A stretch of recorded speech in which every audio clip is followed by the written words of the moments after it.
अस्सलाम वालेकुम, welcome back to 10th class biology students.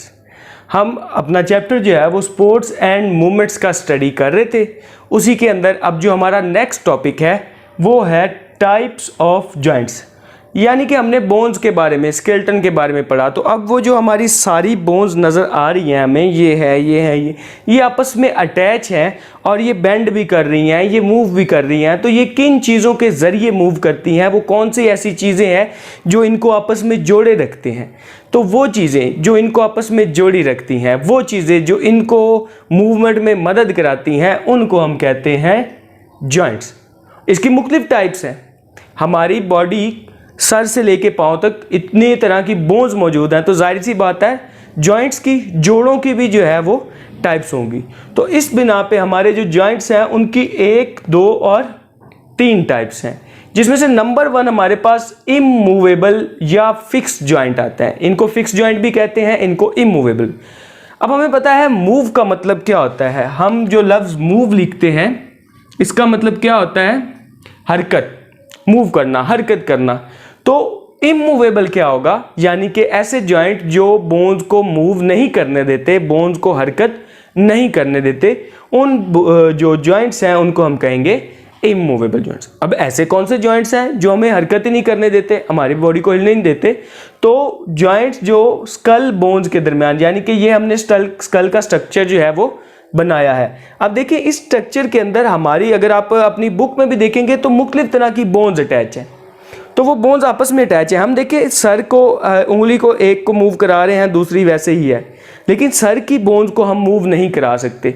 ठीक है, हाथ है तो ये बारी बारी हम सब चीज़ों को मूव करा रहे हैं, लेकिन हेड की जो मुख्तलिफ बोन्स हैं वो आपस में फिक्सली अटैच हैं, उनको हम अलग-अलग मूव नहीं करा सकते। लेकिन उन जॉइंट्स ने तमाम बोन्स को इकट्ठे रखा हुआ है और वो ब्रेन को कवर किए हुए हैं। तो ऐसे जॉइंट्स को हम फिक्स जॉइंट या इमूवेबल जॉइंट्स का नाम देते हैं। अब नेक्स्ट हमारे पास जो टाइप 2 है वो है स्लाइटली मूवेबल जॉइंट। स्लाइटली का क्या मतलब होता है? स्लाइटली का मतलब है थोड़ा सा, यानी कि कुछ ऐसे जॉइंट्स भी हमारी बॉडी के अंदर मौजूद हैं जो हमें पूरी तरह से मूव नहीं करने देते, जो हमारी बोन्स को पूरी तरह से बेंड नहीं होने देते। वो हल्की सी मूवमेंट जो है वो कराते हैं, वो थोड़ी मूवमेंट कराते हैं, वो ज़्यादा मूवमेंट अलाउ नहीं करते हैं। ऐसे को कहते हैं स्लाइटली मूवेबल जॉइंट्स। अब ये कहाँ पे मौजूद हैं? तो ये हमारा जो वर्टिब्रल रीढ़ की हड्डी है उसके अंदर जितनी भी वो डिस्क हैं, वर्टिब्रल डिस्क हैं, उनके दरमियान, यानी कि वो एक डिस्क थोड़ी सी मूव करती है, दूसरी थोड़ी सी, तीसरी, जब वो सारी डिस्क थोड़ी थोड़ी मूव करती हैं तो हम आगे की तरफ बेंड करते हैं। लेकिन चूंकि वो एक डिस्क पूरी की पूरी ऐसे मूव नहीं कर सकती, इसीलिए उसे कहा जाता है स्लाइटली मूवेबल जॉइंट। ये डिस्क नंबर 1, ठीक है, ये डिस्क नंबर 2, ये 3 एंड ये 4, ये चारों थोड़ी थोड़ी मूव करेंगी, स्लाइटली मूव करेंगी, तो हम पूरे बैंड होंगे। अब नेक्स्ट टाइप जो है वो मूवेबल जॉइंट की है, यानी अब हम जाहिर सी बात है हम हरकत कर रहे हैं, इस वक्त भी मेरे बाजू जो है वो मूव कर रहे हैं।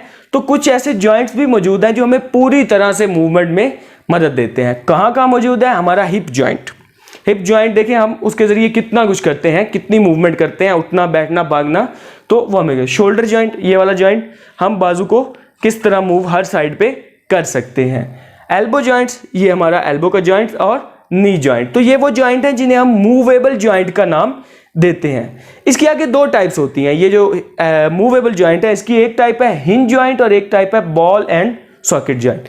स्ट्रक्चर में देखें, बुक में भी बनाया हुआ है कि ये इस तरह का अगर कोई स्ट्रक्चर हो तो उसके ऊपर ये ऐसे हो, तो इसको हम जब मूव कराएं, ठीक है, तो ये सिर्फ 2 साइडों पे ऐसे ऐसे मूव कर सकता है, इस साइड पे और इस साइड पे। यानी कि ऐसा जॉइंट जो सिर्फ 2 साइड पे, 2 साइड पे हमें मोशन मूव करने के लिए हेल्प करता है, उसे हम कहते हैं हिंज जॉइंट। और ये हमारी नी और एल्बो है। यानी कैसे? ये मूवमेंट नंबर 1, ये मूवमेंट नंबर 2, 1 2। तो ये कौन सा जॉइंट है? Hip joint, hinge joint. दूसरा है बॉल एंड सॉकेट जॉइंट। ये हमें मल्टीपल साइड पे मूवमेंट करने में हेल्प करता है। एक बॉल बनी है, उसके अंदर जॉइंट है, वो हर साइड पे मूव कर सकता है, जैसे कि ये स्ट्रक्चर में नजर आ रहा होगा। अब ये कौन से जॉइंट है? हमारे hip joint and shoulder joint. अगर आप हिप जॉइंट को देखें तो हम हर साइड पे मूव कर सकते हैं, अगर आप शोल्डर को देखें तो हम हर साइड पे मूव कर रहे हैं। तो ये जॉइंट को हम कहते हैं बॉल एंड सॉकेट जॉइंट, और ये एग्जाम्पल है मूवेबल जॉइंट्स की, और जो 2 डायरेक्शन में करते हैं हिंज जॉइंट, और ये एग्जांपल है मूवेबल जॉइंट। अब छोटा सा 2 टर्म्स हैं, एक को हम कहते हैं टेंडन्स, एक को हम कहते हैं लिगामेंट्स। ये भी छोटा सा एक टॉपिक जो है, ये 2 डेफिनेशन बहुत ज्यादा इंपॉर्टेंट है। ये ऐसे टिश्यूज हैं जो बोन को बोन के साथ और बोन को मसल के साथ अटैच करते हैं। जो टेंडन्स हैं इन्हें हम कहते हैं कि ये बोन्स को मसल्स के साथ जो है वो अटैच करते हैं। ये बोन्स को अटैच करते हैं किन के साथ? मसल्स के साथ। यानी कि अगर ये हमारी यहाँ पे बोन है, इसके ऊपर ये जो मसल है किसके जरिए अटैच है? टेंडन्स के जरिए। ये हमारे मसल्स हैं, ये हमारे मसल्स हैं, ये बोन के साथ किन के साथ अटैच है? टेंडन टिश्यू के जरिए। और लिगामेंट ऐसे होते हैं जो बोन्स को बोन्स के साथ अटैच करते हैं। ऐसे कनेक्टिव टिश्यू जो एक बोन को दूसरी बोन के साथ, जो एक बोन को दूसरी बोन के साथ अटैच करते हैं, उन कनेक्टिव टिश्यूज को हम कहते हैं लिगामेंट। और ऐसे टिश्यूज जो सिर्फ बोन्स को मसल के साथ अटैच करते हैं, उन टिश्यूज को कहते हैं टेंडन्स। अब देखिए, इनका अपने नाम इस तरह याद करना है कि हमारे पास एक बुक भी है, तो हम नाम रखते हैं MBT. MBT muscle bone tendons, muscle plus bones is equal to tendons. तो आप ये याद कर लें, दूसरा आपको बीबीएल याद हो जाएगा कि बोन बोन लिगामेंट। तो इस तरह ये एक टिप है कि आप इन दोनों को याद करें जो हमारे जॉइंट्स में मदद करते हैं, जो बोन को मसल के साथ और मसल को बोन के साथ और बोन को बोन के साथ अटैच करते हैं। ये था हमारा लेक्चर। नेक्स्ट हम मसल एंड मूवमेंट के बारे में डिस्कस करेंगे। Thank you very much.